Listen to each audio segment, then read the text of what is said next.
여러분 안녕하십니까? 희망 부동산 TV 허병구 공인중개사입니다. 오늘은 수익형 건물, 똘똘한 수익형 건물 찾는 방법에 대해서 알아보겠습니다. 요즘 2, 30억 정도 자금으로 수익형 건물을 찾는 분들이 참 많습니다. 저한테 상담 오시는 분들이 대부분인데요. 부동산 중개 실무를 하다 보면 애로사항이 참 많이 있습니다. 고객분들은 단순할 수 있지만 실제 조건에 맞는 매수인의 입맛에 맞는 물건을 준비하기란 그리 쉽지만은 않습니다. 아무튼 공들여 물건을 준비해서 브리핑을 해보면 첫 번째 물건은 이런 조건 때문에 마음에 들지 않고 두 번째 물건은 또 저런 조건 때문에 마음에 들지 않는다고 합니다. 대부분 이런 형태의 중개 실무가 이루어지고 있죠. 그럼 똘똘한 수익형 건물은 무엇을 기준으로 하며 어떤 것을 말하는 것일까요? 지금부터 실제 부동산 시장에서 똘똘한 수익형 건물 찾는 법을 알아보겠습니다. 수익형 건물, 즉 가성비 높은 가격 대비 수익률이 높은 건물을 찾는 기준은 지난번 방송에서 배우신 최유효이용의 기준이 되어야 하는 것입니다.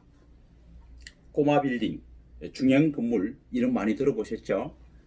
가격 대비 수익률 엄청 높고 좋은 물건이라고 중개사무소에서 소개받고 직접 가보면 실망하고 돌아오기가 일쑤입니다. 왜냐고요? 내 입맛에 맞지 않기 때문입니다. 수익형 건물은 특히 최유효이용의 기준이 정말 중요합니다. 최유효이용의 관점으로 부동산을 볼 수 있으면 좋은 건물을 찾을 수 있는 것이죠.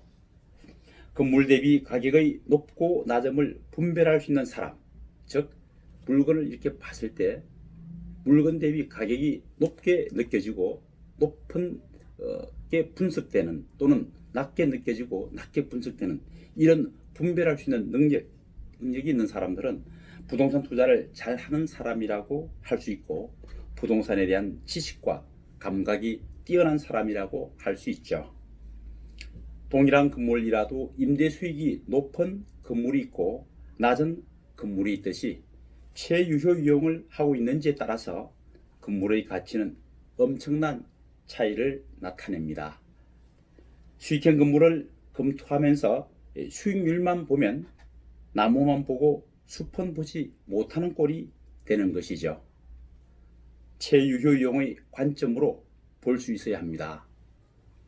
즉 매매 시점에서 현재와 미래의 최고의 이용 가치를 분석할 수 있어야 된다는 것이죠.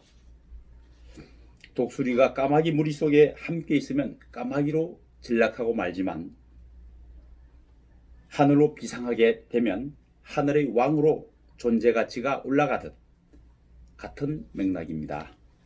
국가대표 선수를 선발할 때 정밀 신체 검사를 통과해야 하듯 건물도 마찬가지로 최유효 이용의 관점에서 정밀 검토 및 분석 후에 결정해야 올바른 투자를 할 수 있는 것입니다. 오늘은 똘똘한 수익형 건물 찾는 법에 대해서 알아봤습니다. 앞으로 수익형 건물의 수익률은 은행 실질 금리 대비 수익률 포지션이 점점 낮을 것으로 예상되며 가격 대비 관리 상태가 잘 되고 있는 건물이 시장에서 더 인기가 있을 것으로 보입니다. 수익형 건물을 찾으시는 분들은 이 점을 유념하셔 부동산 투자에 도움이 되었으면 합니다. 지금까지 희망 부동산 TV 허병구 공인중개사입니다. 여러분 감사합니다.